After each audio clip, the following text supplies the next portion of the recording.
Shalom.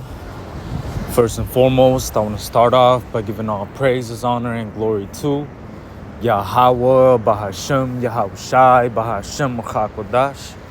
Double honors unto the apostles and the elders of the great millstone who taught us this truth.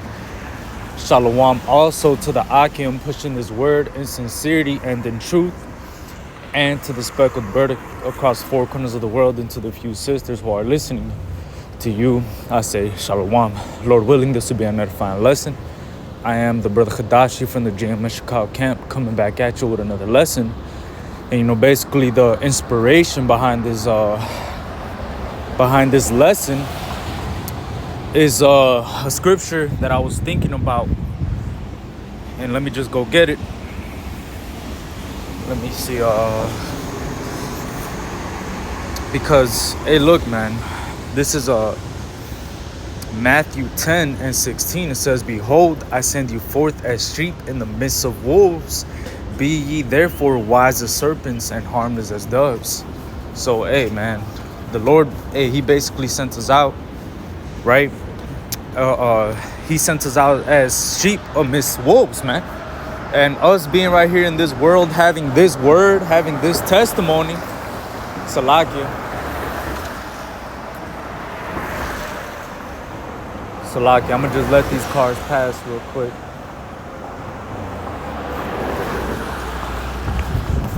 Hey, what you gotta realize, man, is that us having this word, this testimony, we're sheeps among wolves, man. And these people, they're not going to be as excited as they are. They're not going to be as excited as you are about the word, man. What you got to realize is that ever since the Lord gave us this word, this testimony of Yahushai, we've been separated from the world, man. And it's us through this belief that we have in this word.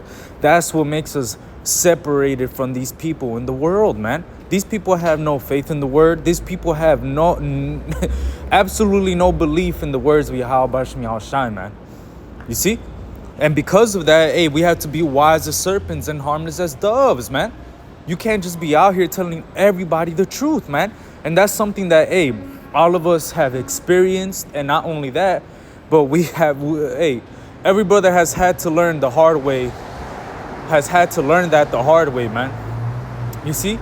Because at some point in this truth, in this ministry, you've told this to somebody and they looked at you like you were crazy, man. You see? So what you have to realize is that, hey, man, this truth is not for everybody, man. Everybody's not going to believe what you're believing, man. And it says right here, verse 17, it says, but beware of men, for they will deliver you up to the councils and they will scourge you in their synagogues. So that's another reason why we have to be careful of how we handle this word, man. Because now that you have this word in your possession, man, now that it's in you, right? You have to be careful what you do with it, man. Because, hey, you have to be aware of men.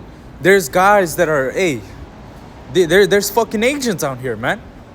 And a brother had made a lesson, right? A very long time ago, the brothers from the Dallas camp, they made a lesson going into this, man. How, hey, basically if,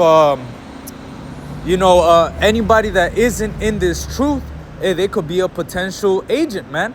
And you got to be careful that you're not just telling anybody the truth, man, because, hey, there could be people, at work, that you tell this to, you tell the wrong person, and you're going to put yourself in a hole, man. You're going to put yourself in a position where people are looking at you crazy, man. Or, hey, they could tell somebody, right, get you fired, man. You see? Look, man, not all men have faith, man. Not everybody's going to believe this word, believe this testimony, man. It says, let me see, if I could get it real quick. This is 2 Thessalonians 3 and 2. It says, and that we may be delivered from unreasonable and wicked men, for all men have not faith. So not all men have faith in this word, man. That's something that you have to keep in mind, You can't just be telling this truth to everybody, man. The scriptures even say, cast not your pearls before swine. says right here, Matthew 7:6, it says, give not that which is holy unto the dogs, neither cast ye your pearls before swine, lest they trample them under their feet and turn again and rend you. So, hey, don't cast your pearls before swine. And I believe when you go into that word for pearl, I believe it's, let me get it real quick. When you go into that word for pearl, let's see, it says pearl, margaritas, which means a proverb. It says a pearl, a proverb, in other words, a word of great value. So what we have, the testimony that we have, the words that we have, they're words of great value, man. And there's people that don't see the value in these words. And that's why you have to be careful who you tell this to, how you handle it, right? How you're out here just, you got to be like Clark Kent, man. Clark Kent, when he was at the Daily, what was it called? The Daily Motion or the Daily Bugle or whatever, man. Right? When he was working right there as Clark Kent, he was Clark Kent at work, man. You see? He was a journalist. He was at work. He was doing his job. He was doing what was Clark Kent was supposed to do, man. He wasn't trying to do no Superman shit. He was not trying to let people know that he was Superman. If anything, he was trying to hide the fact that he was Superman. You see? So when you're in these jobs, you're at that job, man. You see? When you're at, whatever you're doing, you're there, man. And don't be there trying to be the super Hebrew Israelite, trying to wear fringes at work and shit and try to do all these extra things. No, man. You don't got to tell everybody this truth, man. We get it. You're excited. Well, guess what? We were all excited at one point in this truth, man. But we had to learn the hard way that not everybody has faith, man. You see? You can't just be telling this to everybody, man. You're going to put yourself in a situation that, if you want to be my guest and tell people that, that don't care about this, you go on ahead and do that, man. But look, nothing good is going to come out of it, man. Nothing ever good comes out of telling somebody in the world the truth, man. Because they are going to hate you, man. And this word, look, they're words of great value, man. These people do not see the value in it. So do not cast your pearls before swine, man. This truth, hey, people don't see the value of it, man. It says right here, Titus 1 and 15, it says, unto the pure all things are pure, but unto them that are defiled and unbelieving is nothing pure. So, hey, unto the people, unto the unbelievers and the defiled, nothing is pure, man. They hear these words, but they don't see it how you see it, man. To them, it's defiled. To them, it's, nothing is pure, man. It says, but even their mind and their conscience is defiled. You see, their mind and their conscience is defiled, man. They're not going to believe in this word. Matter of fact, they've been compromised, man. It even tells you, let me see if I could get it real quick. This is Titus 3